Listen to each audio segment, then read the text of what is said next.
Thank you, Bhargav. Am I audible to you all? Yes, sir. You are audible. Okay. Thank you, Bhargav, for initiating the program.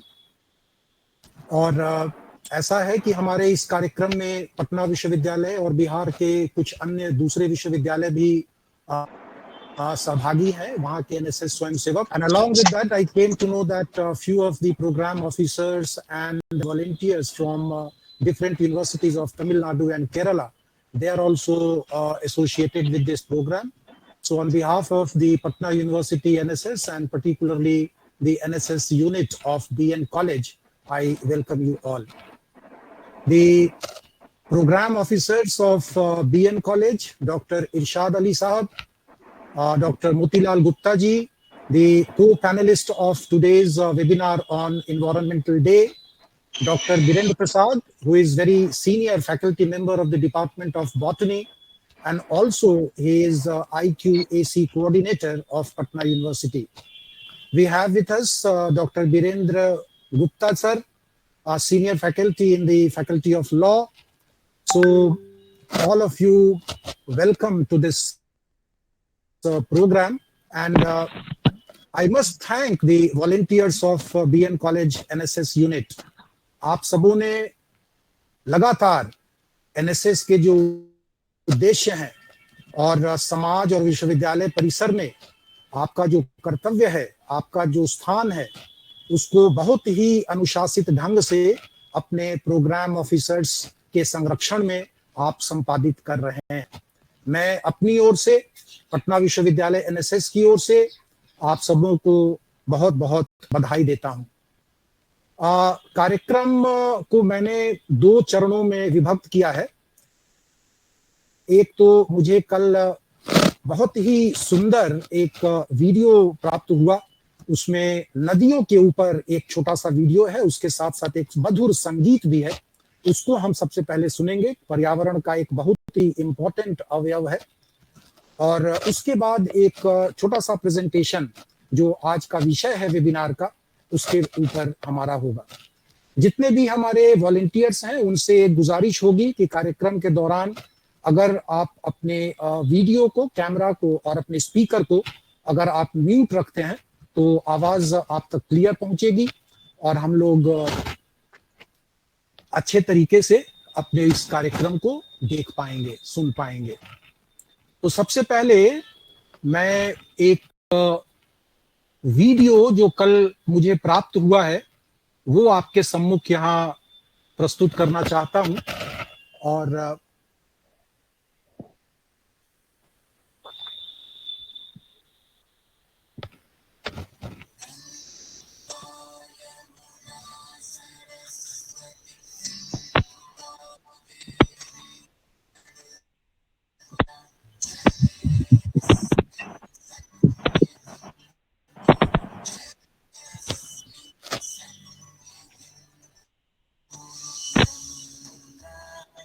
Full screen कर दीजिए Atul ji, full screen.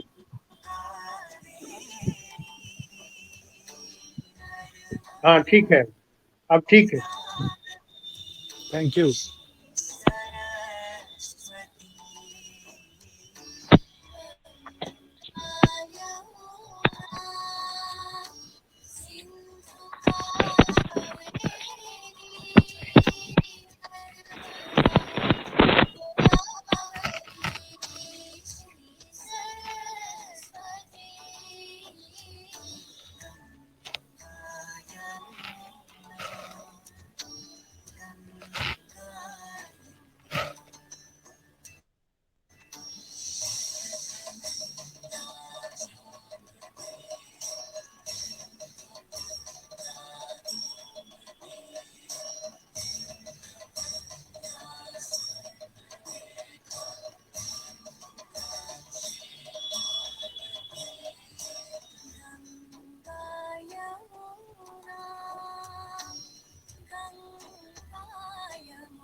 So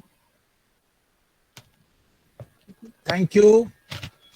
This was one wonderful presentation. हम लोग तो सभी नदियों को पूज्य मानते हैं, नदियों के संरक्षण में लगे रहते हैं, लेकिन आज के समय हम किस प्रकार पर्यावरण को देखते हुए, नदियों के प्रदूषण को देखते हुए चिंता जाहिर कर रहे हैं और उसके समाधान के विषय में भी हम लोगों को आज विशेष बातचीत करनी है। इस प्रेजेंटेशन के बाद मैं जो आज का जो ये वेबिनार है उसके विषय environmental concern in contemporary world and accelerating environmental success in the 21st century, उस पे अपनी बातों को रखना चाहता हूं।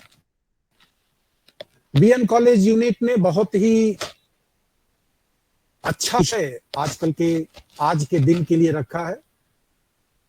पर्यावरण दिवस के दिन, एनवायरनमेंट डे के दिन हम लोग किस किस बातों पे हमें विचार करना चाहिए और उसमें हमारा क्या योगदान होगा, जन भागीदारी हम क्या कर सकते हैं, कैसे कर सकते हैं, एनएसएस वॉलेंटियर्स का उसमें क्या रोल हो सकता है, इन चीजों पे हम लोग विचार करेंगे।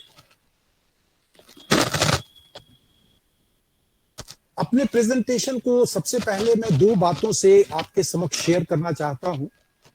पहला, ये तो हम सभी जानते हैं, nature is an abundant resource but indiscriminate and rampant exploitation creates threat of destruction. संपदा हमारे पास है, वो जल संसाधन हो, वो भूमि की बात हो या वो जैव संपदा की बात हो, लेकिन जिस प्रकार विगत वर्षों में विकास के नाम पर हो या कुछ अन्य बात के नाम पे प्राकृतिक संसाधनों का जिस प्रकार से दोहन हुआ है और जिस प्रकार से हम लोगों ने उसे प्रदूषित किया है, आज हम उस पर गंभीरता से विचार कर रहे हैं। उसके असर को हम सभी महसूस कर रहे हैं और आने वाले समय में कैसे जल्द से जल्द हम उसे संरक्षित कर सकें, रीस्टोर कर सकें, ये हम सबों के मन में चिंता बनी हुई है। और दूसरा जो बिंदु है आज के काम का, कि there should be a balance in nature between man, animal and the resources must be maintained. हम सबों ने पढ़ा है, जाना है कि संयुक्त राष्ट्र संघ ने जो अभी दशक 2020 से लेकर 2030 का जो 10 साल का ये वर्ष है, इसमें जो थीम रखा है वो है रेस्टोरिंग आवर इकोलॉजी।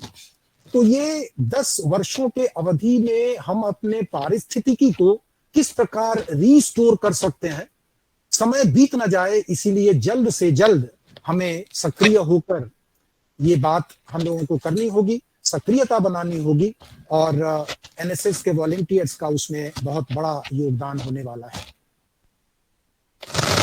आप सबों को मालूम है कि इस वर्ष का जो थीम रखा गया है, री imagine, recreate and restore environment. री इमेजिन के संदर्भ में अगर मैं ये बात करूं कि पुनर्कल्पना यानी पर्यावरण की स्थिति पहले कैसी थी और अभी क्या हो गई है, तो मुझे लगता है कि जो बुजुर्ग लोग हैं, पुराने लोग हैं, वो इन चीजों को और बेहतर महसूस कर पाएंगे, जानेंगे, समझेंगे। लेकिन अगर मैं अपने स्तर से इन चीजों को देखूं और समझूं, तो सबसे पहले तो मैं री इमेजिन करूंगा कि मैं बचपन में आसमान को नीला साफ देखता था।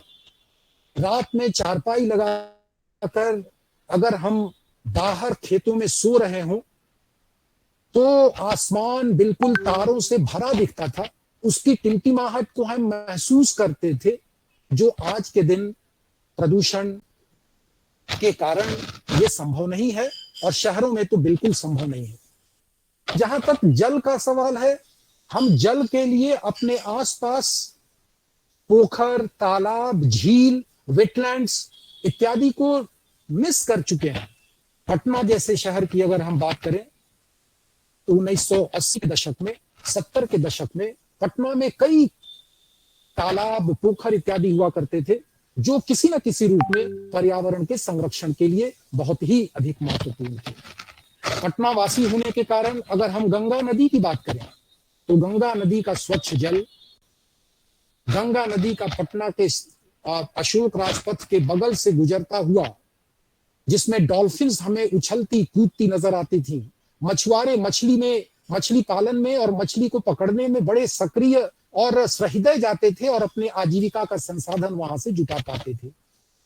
लेकिन आज हम इन चीजों को भूल चुके हैं, आज हम इन चीजों को नहीं देख पाते और नई पीढ़ी को तो शायद इन चीजों का की कल्पना भी नहीं हो सकती कि पटना और बिहार और हमारा पर्यावरण, जो लोकल पर्यावरण की बात करें, वो किस प्रकार से है।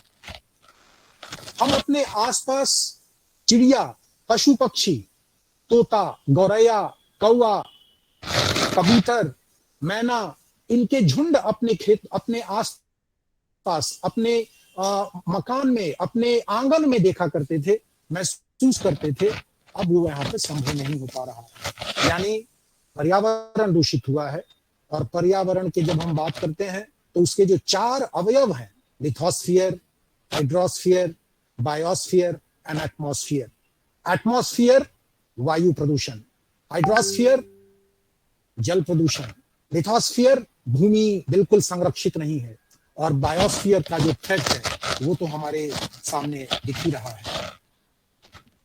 जहां तक रिक्रिएट करने की बात है, पर्यावरण को हम कैसे रिक्रिएट कर सकते हैं, तो उस संदर्भ में तो मुझे लगता है कि सबसे अधिक आवश्यकता यह है कि हम ऊर्जा का इस्तेमाल कम से कम करें। और ऊर्जा का इस्तेमाल कम से कम करने का मतलब हम अपने संसाधनों को, अपनी आवश्यकताओं को कैसे कम कर सकते हैं उस पर विचार करें। और जब रिस्टोर करने की बात होगी तब इसमें एनएसएस के वॉलंटियर्स का बहुत अधिक योगदान होगा, क्योंकि जन जागरूकता मेरी समझ से सबसे बड़ा कंपोनेंट होगा रेस्टोरिंग इकोलॉजी के लिए। इस बैकग्राउंड के बाद मैं अगर इन्वायरमेंटल कंसर्न की बात करूं, जो आज का इस वेबिनार का विषय है, उसमें इन सभी जो बिंदु दिए गए हैं उससे आप परिचित हैं। Global warming and extreme climate, this is one important aspect of the environmental concern. और ग्लोबल वार्मिंग से ही तो हम सभी प्रभावित हो रहे हैं, न केवल मानव जाति बल्कि हम सभी, पेड़ पौधे, बड़े जानवर, जंगली जानवर, पालतू जानवर, सभी।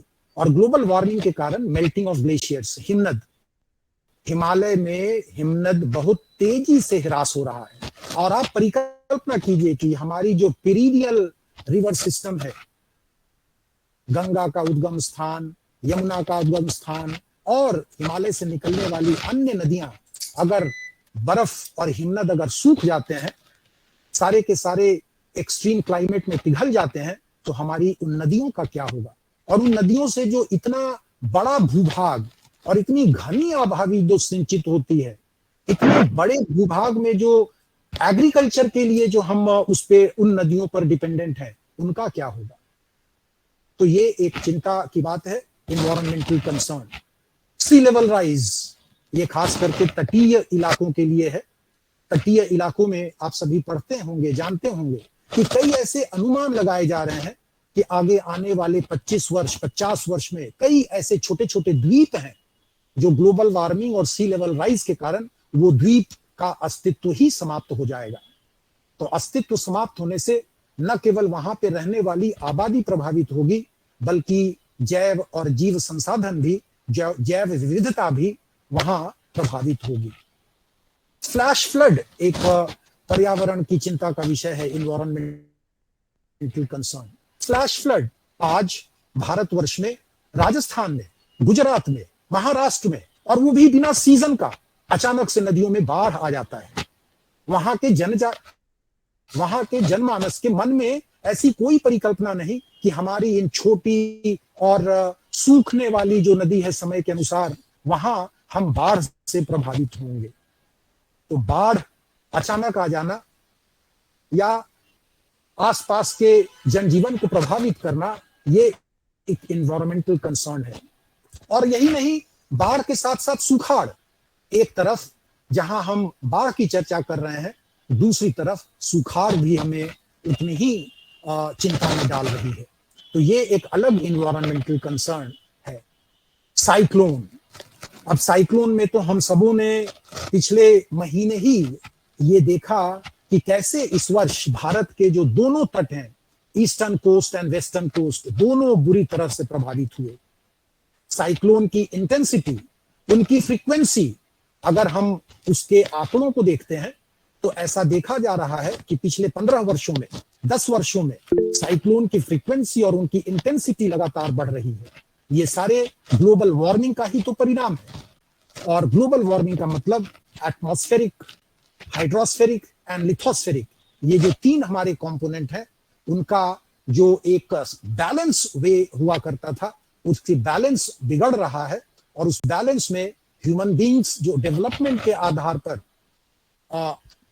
जो जंगलों की कटाई हो रही है, जो औद्योगिक यूनिट्स लगाए जा रहे हैं, जो कल कारखानों से धुएं निकल रहे हैं, जो व्हीकल्स, जो हमारी सवारी गाड़ियां हैं, उनका जो प्रदूषण है, सो ग्रीन हाउस गैसेस का एमिशन, ये सारी चीजें ग्लोबल वार्मिंग और एक्सट्रीम क्लाइमेट के लिए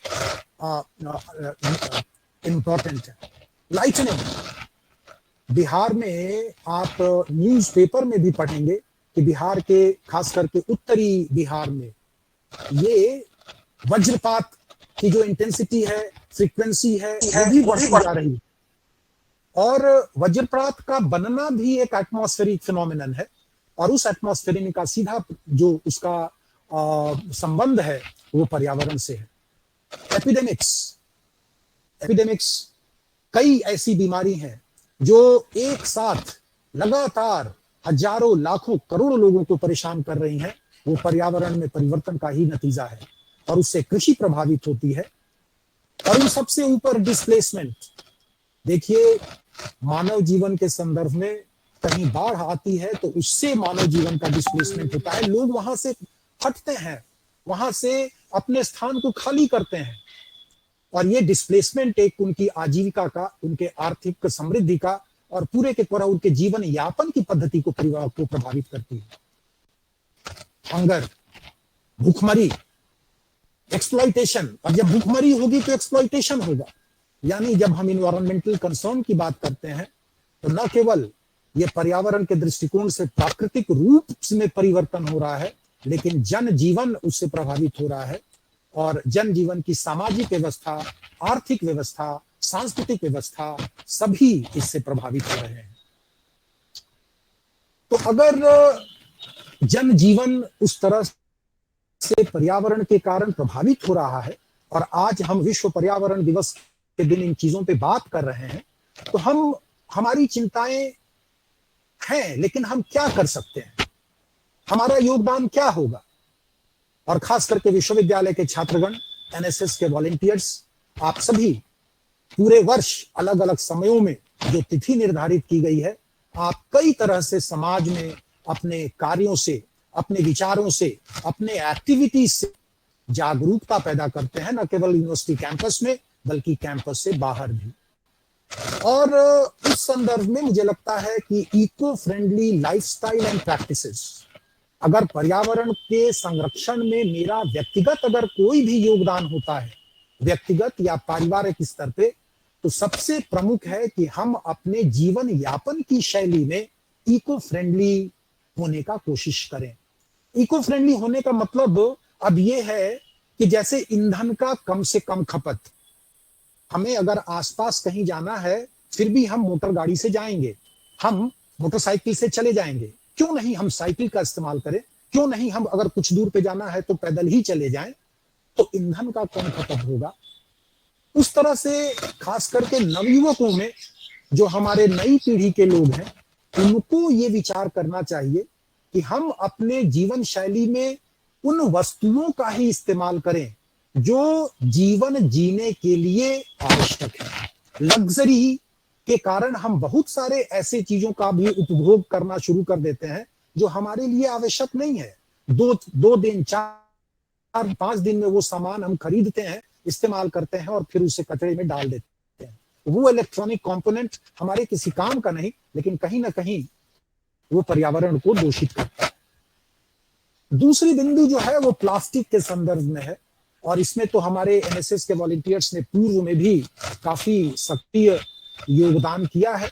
सो let us pledge today that in the coming academic year, आने वाले एकेडमिक सत्र में प्लास्टिक्स के लिए नो टू प्लास्टिक्स का हम एक मोटो बनाएं, और हम पूरे विश्वविद्यालय परिसर में प्लास्टिक का कम से कम किस तरह से इस्तेमाल हो सके और प्रदूषण में किस तरह से उसका योगदान होता है, उसकी जागरूकता हम लोग करें।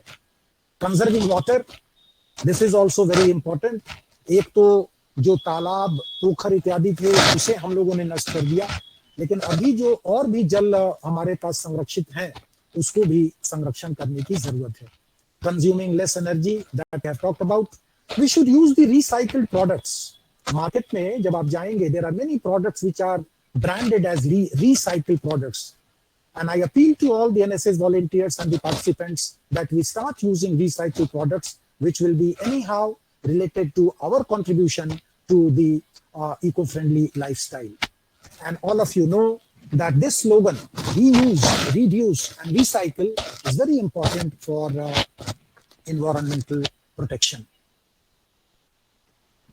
I have only 2 or 3 slides, so I will take not more than 5 minutes.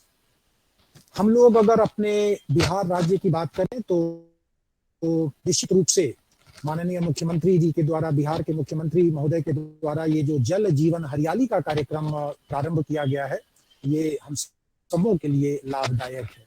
हम सभी अपने विश्वविद्यालय में भी प्रत्येक माह के दूसरे मंगलवार को we organize Jal Jeevan Haryali कार्यक्रम on any given topic related to water conservation, related to any issue related to environmental protection.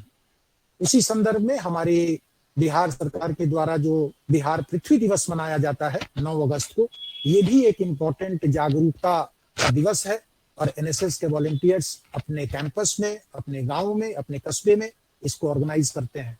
Today in the newspaper I have gone through the statement of honorable chief minister that Bihar का जो हमारा भौगोलिक क्षेत्र है उसमें आने वाले समय में 17% वनों से आच्छादित किया जाएगा। पूर्व में कुछ ही वर्ष पहले ये केवल 9% था, लेकिन जल जीवन हरियाली और कुछ अन्य कार्यक्रम की मदद से, जिसमें वृक्षारोपण का काफी सघन अभियान चला, वहां पे उसे 13% किया गया, 15% किया गया, और अब 17% के करने का ये उद्देश्य है।